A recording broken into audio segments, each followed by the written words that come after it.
पांडुरंगा, आज असं वाटतंय बघ, तुझ्या पायाखालची वीट वळावी खरकन आणि घालावी तुझ्या तळक्यात. करावं रक्त बंबाळ तुला, पण त्या रुक्मिणीकडे पाहून हात उचलत नाही माझा. अकांत आणि एकांत काय असतो रे पांडे. व्हिडिओ बघत असलेल्या प्रत्येकाला महाप्रपंचतर्फे तेजस तुंगारचा सप्रेम जय शिवराय, सप्रेम जय श्रीराम. मित्रांनो, संजय राऊत हे इतरांचे पंख कसे छाटायचे याच विचारात सतत असतात असं मला पर्सनली वाटतं बरं का. कारण संजय राऊत म्हणजे झाकण झुल्या लवंडे भोंगा राऊत यांच्यामुळे उबाठा रसा तळाला गेला. उबाठाचे अनेक नेते सोडून गेले, खासदार सोडून गेले, कार्यकर्ते गेले, पदाधिकारी गेले. आणि सगळ्यांचं म्हणणं एकच आहे की हा बेताल माणूस जोपर्यंत तिथे आहे उद्धव ठाकरेंच्या आजूबाजूला तोपर्यंत हेच होत राहणार आहे. आणि फक्त आता यांचे नेतेच नाही, सर्वसामान्य लोक सुद्धा हेच बोलायला लागलेले आहेत. सुरुवातीला तुम्ही जो व्हिडिओ बघितला ना तो चंदन शिवे नावाच्या एका माणसाचा आहे. ठीक आहे.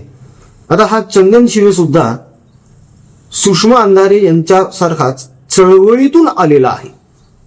तर याला आता 60वा वर्धापन दिन जो झाला उबाठाचा, म्हणजे शिवसेनेचा झाला, उबाठानं पण घेतली, षण्मुखानंद मध्ये सभा शिंदेंनी पण घेतली.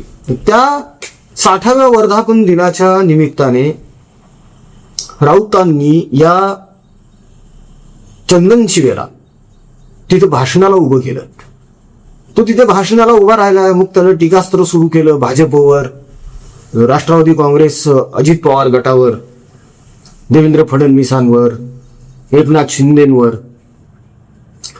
खालच्या पातळीवर जाऊन त्यांचं सगळं ते बोलणं चालू होतं. मग नंतर गाडी देवी धर्मावर पण घसरली होती. आणि त्यावर हे राऊत, रश्मी ठाकरे, आदित्य ठाकरे, उद्धव ठाकरे हे सगळे फिरी फिरी हसत होते. आता बघा, यांनी नुकताच एक मोर्चा उघडला आणि आंदोलन केलं. कुठं? दादरच्या कबूतर खाण्याच्या तिथे हनुमान मंदिरापाशी. खरं तर हे रामलल्लाच्या दानपेटीसाठीचं आंदोलन होतं, मात्र केलं कुठं? हनुमान मंदिरामध्ये. म्हणजे करायचा गणपती झाला मारुती, अशी अवस्था झाली यांची. तिथं आंदोलन केलं यांनी. ते आम्ही कसे हिंदुत्ववादी आहोत, आम्ही किती हिंदूंची काळजी वाहतोय, किंवा आमच्या नसानसात हिंदुत्व भिनलेलं आहे, आम्ही रामाला मानतो, कृष्णाला मानतो, हनुमानाला मानतो असं म्हणतात. आता जरा परत यांना उजळणी करून देणं गरजेचं आहे. तर ही उजळणी अत्यंत गरजेची आहे. या चंदन शिवेचा व्हिडिओ तर मी दाखवणारच आहे तुम्हाला. सोबतच हे स्वतःला रामभक्त म्हणून घेणारे, स्वतःच्याच पक्षात रामाची निंदा नालस्ती करणाऱ्यांना किती मोठ्या पदावर नेतात ते पण बघून घ्या. अंधाऱ्यांचाच व्हिडिओ, जुना व्हिडिओ आहे, पण जुना जरी असला तरी अंधारीची भावना तीच आहे अजून. ते काही डोक्यातून गेलेलं नाहीये त्यांच्या. तेव्हा हे दोन व्हिडिओ, क्लासिक व्हिडिओ बघून घेण्या अगोदर हात जोडून एक नम्र छोटीशी विनंती आहे मित्रांनो. बघा, दुष्काळग्रस्त परिस्थितीतून जो आपला शेतकरी राजा जातोय ना, त्याची अवस्था बिकट आहे, भीषण परिस्थिती आहे. अनेक जण तर असे आहेत ज्यांच्याकडे 2 वेळचं जेवायला सुद्धा पोटभर नाहीये. जो जगाला पिकवतो तो उपाशी राहणं थोडंसं वाईट वाटतं. महाराष्ट्राच्या कानाकोपऱ्यातून, खेड्यापाड्यातून, कुठून कुठून, कधी कधी विदाऊट तिकीट पैसे नसल्यामुळे कॅन्सरग्रस्त रुग्ण आणि त्यांचे हालाकीच्या परिस्थितीतले नातेवाईक येतात उपचारांसाठी इथे संभाजीनगरात गव्हर्नमेंट कॅन्सर हॉस्पिटलला. त्यांना सुद्धा सहकार्य करणं, मदत पोहोचवणं, आधार देणं आपलं कर्तव्य आहे मित्रांनो, जे आपण सातत्यानं करत आलेलो आहोत. आता हे थोडं कार्य आपल्याला मोठ्या प्रमाणावर वाढवायचं आहे, कारण यात आता विद्यार्थ्यांचा सुद्धा समावेश झालेला आहे. तेव्हा हात जोडून विनंती आहे मित्रांनो, आपल्या परिवाराच्या ह्या कार्यामध्ये आपल्याला जे योगदान देता येईल आपल्या मर्जीनुसार, इच्छेनुसार ते अवश्य द्या. कारण आपला एक रुपया अनेकांच्या आयुष्यामध्ये सकारात्मक बदल घडवू शकतो, आधार देऊ शकतो. या गोष्टीची जाणीव मनात ठेवा.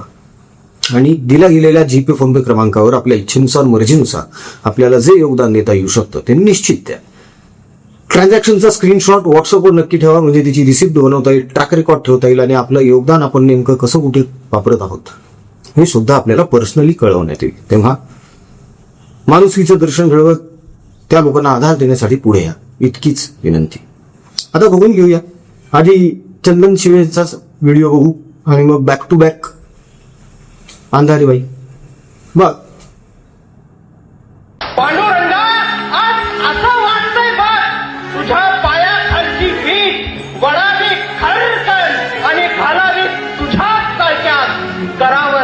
सांभाळ तुला, पण त्या रुक्मिणीकडे पाहून हात उचलत नाही माझा. अकांत आणि एकांत काय असतो रे पांड्या? माय राम सीतासारखा जोडा जन्माला जाऊ दे.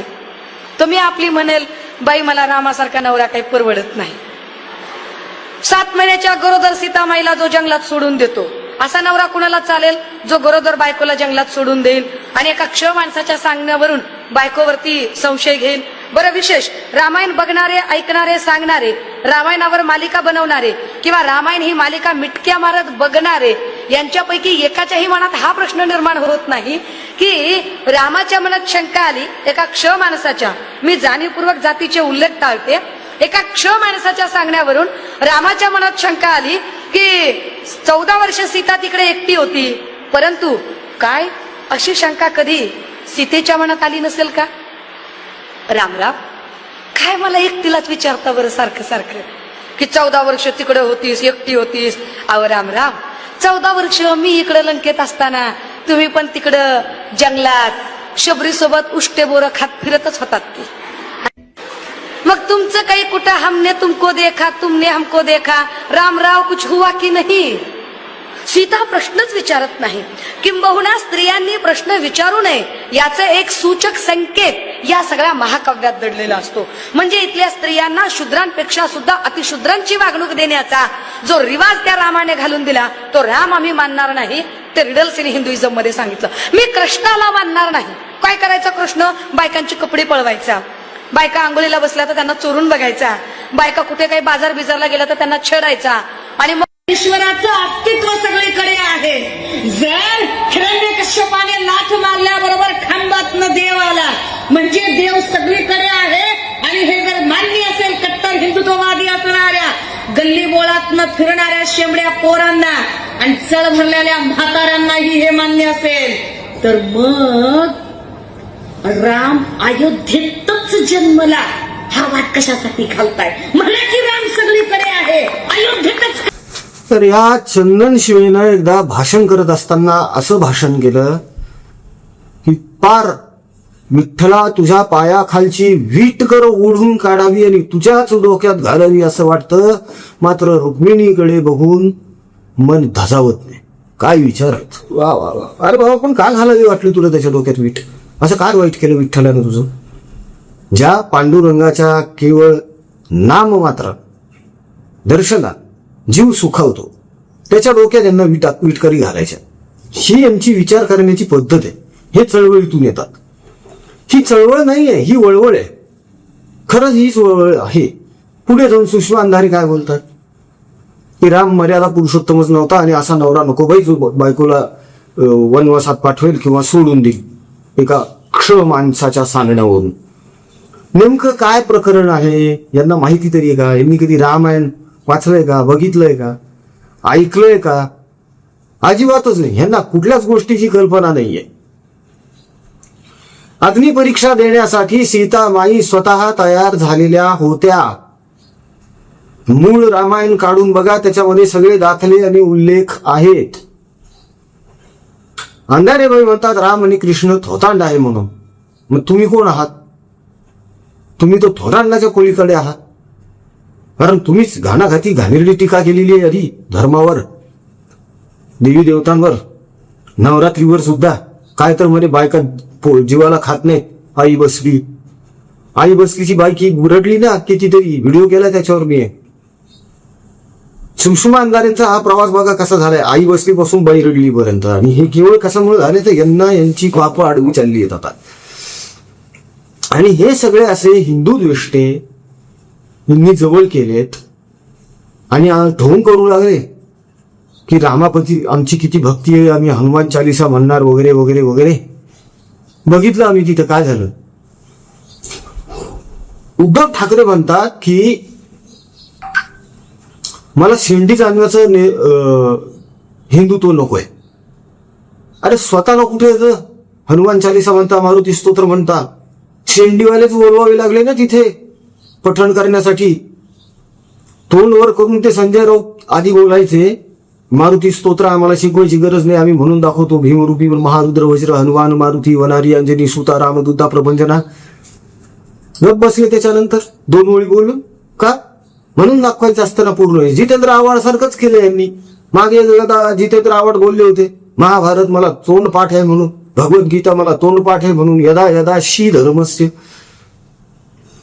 जे बोलले ते चुकीचं बोलले आणि नंतर म्हणतात कोपऱ्यात मग म्हणून दाखव तुला, मी जर म्हणून दाखवलं तू मला किती पैसे देशील म्हणून. काय भाषा ही? पैसे मिळावे म्हणून आम्ही भगवद्गीता वाचत नाही हो आव्हाड साहेब. आम्ही आमच्या अध्यात्मासाठी वाचतो, आयुष्यामध्ये चांगला मार्ग असावा यासाठी वाचतो. पण ज्यांनी हे असले हिंदू द्वेष्टे सगळे जवळ केलेले आहेत ते संजय राऊत मोठ्या प्रमाणावर आता परत बघा कापाकापी करणार उबाठामध्ये. अंधारेबाईंना आधी आणलं, अनेक जण सोडून गेले. आता हा चंदन शिवे आणलेला आहे, ह्याच्यामुळे पण अनेक जण जाणार. लिहून देतो. आता पुढच्या महिन्यामध्ये आषाढी एकादशी, तेव्हा गाजवायची का यांची हे भाषणं? विठ्ठलाच्या डोक्यात विठ्ठल घालायचे म्हणून वारकऱ्यांना सहन होईल का हे? पण विचार करा तुम्ही, आत्ताच ज्या विधानसभा निवडणुका झाल्या त्या विधानसभा निवडणुकांमध्ये वारकऱ्यांनी देखील त्यांच्या मतदानाची ताकद दाखवून दिली. रेस्ट ऑफ महाराष्ट्र किती आमदार आहेत आज उबाठाचे? फक्त 10. कशामुळे? ह्या असल्याच प्रकारांमुळे.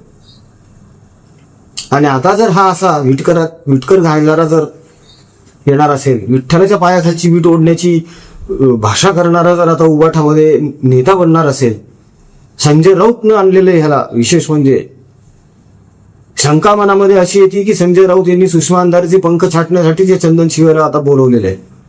कारण राऊत असल्या घाणेरडा खेळ खेळण्यात आता माहीर झालेले, पटाईत झाले. काय करणार ना, संगतीचा परिणाम. काकांसोबत जास्त राहतात ना किंवा राहिले, त्याच्यामुळे हे असलं घाणेरडं राजकारण त्यांना चांगलं जमायला लागले आता. आणि त्यांच्यावर आरोप तर आहेच. जोपर्यंत सुषमा अंधारे आणि संजय राऊत उबाठाला पूर्णपणे कुलूप लावत नाही, उद्ध्वस्त करत नाही, तोपर्यंत हे निघत नाही. आता त्याच्या तिसऱ्याची भर आहे. बघू हे आता काय धिंगाणा घालतात पुढे जाऊन ते. पण असेच हिंदू द्वेष्टे जर तुम्ही गोळा करत राहिले, वारकरी द्वेष्टे, विठ्ठल द्वेष्टे तुम्ही जर गोळा करत राहिले, आजूबाजूला त्यांचं कौतुक करत राहिले, आपल्या मंचावरून त्यांना भाषणाच्या संधी घेऊ लागले, नेते बनवू लागले तुम्ही त्यांना, तर कसा विश्वास ठेवावा तुमच्यावर? असा प्रश्न सर्वसामान्यांना भक्तांना पडतो ना. याचा विचार का नाही होत कधीच? का मी फक्त बाळासाहेबांचा मुलगा आहे, माझा पोरग फक्त बाळासाहेबांचा नातू आहे, हा सामनाचा संपादक आहे म्हणून मतदान करायचं का लोकांनी? असं नाही होऊ शकत. बाळासाहेब ठाकरे हयात असताना त्यांनी कधीही हिंदुत्वावर, हिंदूंवर, देवी देवतांवर, वारकऱ्यांवर टीका केलेली आहे. उलट सतत त्यांच्यासाठी लढण्याचीच भाषा केलेली आहे आणि लढलेले आहेत ते. तुम्ही जे केलं गटामध्ये राऊतांनी आणि तुम्ही, ते कोणालाच पटलेलं नाही आणि त्याचे परिणाम आज समोर आलेले आहेत. भविष्यामध्ये आणखी परिणाम समोर येणार आहे, त्यासाठी सुद्धा आता तयार राहा असंच म्हणावं लागेल. मित्रांनो, राऊतांनी अंधाऱ्यांचाच गेम करण्यासाठी हा चंदन शिवे आणलाय का, जो विठ्ठलाला शिव्या देतो, त्याच्यावर डोक्यात विटकर घालण्याची भाषा करतो. तुमचं यावर नेमकं स्पष्ट मत काय आहे कमेंटमध्ये नक्की कळवा बरं का. तुमच्या कमेंटचा आदर आहे. जाता जाता परत एकदा हात जोडून विनंती आहे मित्रांनो, आपल्या दुष्काळग्रस्त शेतकरी जो आहे त्याच्या काही कुटुंबांमध्ये अशी अवस्था आहे की पोटभर खायला अन्न नाही, छत गळायला लागलेत. म्हणजे आधी दुष्काळाचा मार, त्याचा आता पावसाळ्याचा मार, कुठं जाऊ विचारा, अशी परिस्थिती आहे. महाराष्ट्रातून कुठून कुठून कानाकोपऱ्यातून खिशात पैसे नसताना कॅन्सरग्रस्त रुग्ण आणि त्यांचे नातेवाईक येतात इथे संभाजीनगरला गव्हर्नमेंट कॅन्सर हॉस्पिटलला उपचार करून घेण्यासाठी. जेवायला पैसे नाही आहेत, अक्षरशः रोडवर बसावं लागतंय त्यांना जेवायला. वस्तुस्थिती परिस्थिती डोळ्यांनी बघितली, मी तीच तुमच्या समोर मांडतो. आपण त्यांना आधार देत आलोय, मदत करत आलोय, त्यांच्यासाठी जे करता येईल ते आपण करतोय. याचे पर्सनली मेसेजेस पण मी आपल्या सहकाऱ्यांना सगळ्यांना पाठवले ज्यांनी सहकार्य केलेलं आहे. तुम्हाला पण हात जोडून विनंती आहे, तुम्ही देखील परिवाराच्या या कार्यामध्ये योगदान द्या. बघा, त्यांना आधाराची गरज आहे, आपल्या पाठिंब्याची गरज आहे आणि आम्ही तुमच्या सोबत आहोत हे दाखवून देण्याची गरज. तेव्हा दिल्या गेलेल्या जीपे फोनपे क्रमांकावर आपल्या इच्छेनुसार, मर्जीनुसार आपल्याला जे काही योगदान सहकार्य करता येईल निश्चित करा. त्या ट्रान्झॅक्शनचा स्क्रीनशॉट परिवाराच्या व्हॉट्सअपवर नक्की ठेवा, म्हणजे आपल्याला त्याची रिसिप्ट बनवता येईल, त्याचा ट्रॅक रेकॉर्ड ठेवता येईल आणि आपलं योगदान नेमकं आपण कसं कुठे युटिलाइज करतोय हे सुद्धा तुम्हाला पर्सनली सुद्धा कळवण्यात येईल. तेव्हा माणुसकीचं दर्शन घडवत पुढे या मित्रांनो. आपला 1 रुपया सुद्धा एखाद्यासाठी खूप मोलाचा आणि सकारात्मक ठरू शकतो. तेव्हा याचा थोडा विचार करा. व्हिडिओ आवडला असेल तर कमेंट्स नक्की करा, व्हिडिओला लाईक करा, शेअर करा आणि महाप्रपंचाला सबस्क्राईब करा. जय हिंद, जय महाराष्ट्र, वंदे मातरम. जय शिवराय, जय शंभूराजे, जय भवानी, जय जगदंब, भारत माता की जय. जय श्रीराम.